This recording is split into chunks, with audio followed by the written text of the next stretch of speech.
थाने के बाहर भारी भीड़ जमा थी। हर किसी की नजर एक ही दरवाजे पर टिकी हुई थी।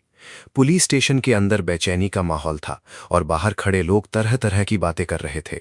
कोई कह रहा था कि अब विद्या का बचना मुश्किल है, तो कोई कह रहा था कि जब तक महादेव नहीं आएंगे तब तक कोई फैसला नहीं होगा। इसी बीच भीड़ में खड़े वर्मा जी गुस्से से लाल हो रहे थे। उन्होंने ऊंची आवाज में कहा, यह आखिर हो क्या रहा है? एक महिला पर इतना बड़ा आरोप लगा है, फिर भी पुलिस कार्रवाई करने के बजाय किसी महादेव का इंतजार कर रही है।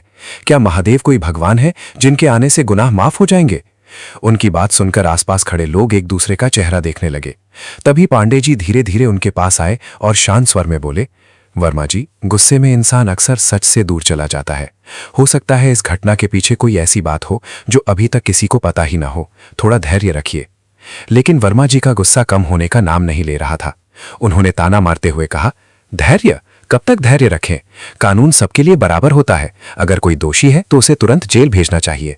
तभी अंदर से एक पुलिसकर्मी बाहर निकला। सबकी निगाहें उसी पर टिक गईं। वर्मा जी तेजी से उसके पास पहुंचे और बोले, इंस्पेक्टर साहब, आखिर फैसला क्या है? विद्या को जेल भेज रहे हैं या घर? पुलिसकर्मी ने बिना किसी घबराहट के जवाब दिया, अभी कोई अंतिम फैसला नहीं हुआ है। हमें कुछ जरूरी बातें साफ करनी है। ये सुनते ही वर्मा जी का चेहरा तमतमा उठा। वो तुरंत एक कोने में जाकर मोबाइल निकालते हैं और किसी प्रभावशाली व्यक्ति को फोन मिलाते हैं। दूसरी तरफ से आवाज आती है, हाँ वर्मा जी, क्या खबर है? वर्मा जी धीमी लेकिन घबराई हुई आवाज में कहते हैं, सरकार, अभी तक विद्या को लॉकअप में नहीं डाला गया है।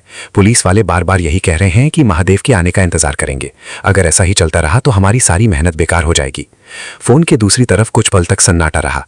फिर बेहद ठंडी लेकिन खतरनाक आवाज सुनाई दी, वर्मा जी, हमने तुम पर भरोसा किया है। तुम्हें याद है ना इस काम के लिए कितना पैसा और कितनी ताकत लगाई गई है? अगर विद्या आज जेल नहीं गई तो समझ लेना कि तुम्हारा इस शहर में रहना मुश्किल हो जाएगा।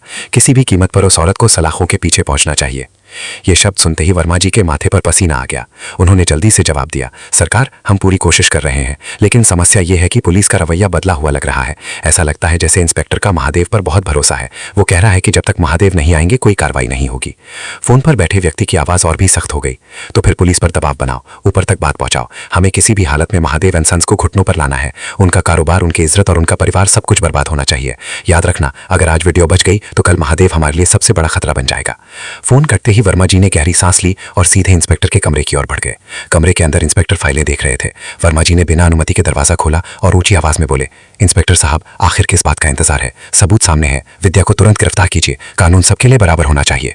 इंस्पेक्टर ने शांत नजरों से उनकी ओर देखा और कुर्सी से उठते हुए बोले, कानून सबके लिए बराबर है, इसलिए बिना पूरी सच्चाई जाने किसी निर्दोष को जेल नहीं भेजा जा सकता। हमने अपना काम करना सीखा है, किसी के दबाव में आना नहीं।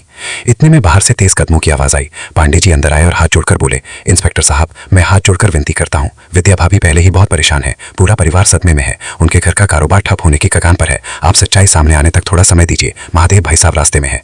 वर्मा जी तुरंत बीच में बोल पड़े, पांडे जी, आपकी दोस्ती अपनी जगह है, लेकिन कानून दोस्ती नहीं देखता। पांडे जी ने उनकी आंखों में देखते हुए कहा, और कानून दुश्मनी भी नहीं देखता वर्मा जी। अगर किसी को फंसाने की साजिश हो रही हो तो उसका सच सामने आना भी कानून की जिम्मेदारी है। कमरे में एक बार फिर सन्नाटा छा गया। तभी बाहर अचानक कई गाड़ियों के रुकने की आवाज आई। पूरे थाने में हलचल मच गई। पुलिसकर्मी खिड़की की ओर भागे। भीड़ में खड़े लोगों ने भी एक दूसरे की तरफ देखना शुरू कर दिया। किसी ने धीमी आवाज में कहा, लगता है महादेव आ गए हैं।